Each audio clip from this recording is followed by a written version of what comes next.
folks, here is Tiny Epic Galaxies. Tiny Epic Galaxies. Now, if you have not played any of the Tiny Epic games, there are a number of them. They're all about or exactly this size. And so the idea is you're taking a big box game, putting it in a little box game.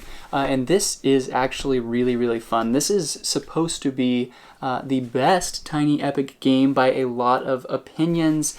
It does a really, really good job of being a game you can dive into, having some great decisions. Basically what you're doing is you've each got a mat that you are keeping track of a number of things. It's fairly simple and straightforward to keep track of those things. And then you got some cards out here that you can have these little spaceships that are so fun. You take and you put them on those cards, you move down the tracker, and when you get to the end, you colonize that planet, and you get to tuck that. So you get bonus points, you get some extra bonus things you do. So that whole aspect is super duper fun, but you have these dice, and these dice are basically what's running the game. So you're going to roll these dice, and the different symbols tell you what you can do on your turn. So you can, with one dice, one shape on the dice, you can move your spaceships to a different planet. That's super fun, super helpful. You're going to need that to win the game. You can upgrade your own planet, your own base, basically, and then that will get you more points, more dice to be able to roll, and more spaceships. So that's crucial to being able to win the game.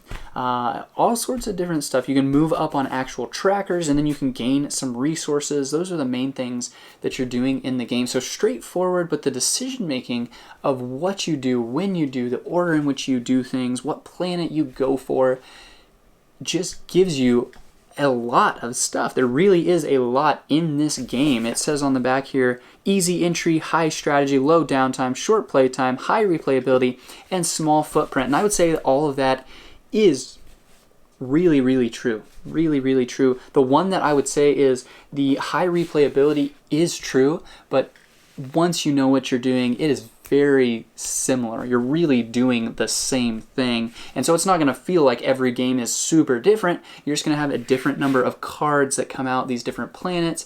So it might change up your strategy a little bit. But really, you're doing the same thing. Games aren't going to be crazy different like in some other games where you're using completely different cards, mechanics, that kind of thing, depending on how you set up. So I will say that there is definitely replayability. You can play 1 to 5 players, so it's a great range as well. It is a fairly fast game, especially if you're playing with 2. My wife and I played with 2, and you can change it up too. I mean, we played to 21 points as the game says, but you can play to 15 if you want. You can play to 121. That would take quite a bit longer.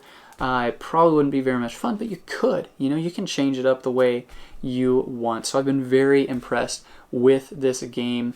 It clicks really, really well. Just the decisions of rolling the dice. You get to re-roll the dice once for free, or you can pay to re-roll the dice. Fantastic. So those decisions that you're making in the game, I could use that die, but I really want this other one is what I really need. And so I'm going to risk it and re-roll those types of decisions where you're like, should I? You know what I mean. Those are the best types of decisions in games that I really love. And Tiny Epic Galaxies has a number of those. So that is Tiny Epic... Sorry, could you say that again? Nope.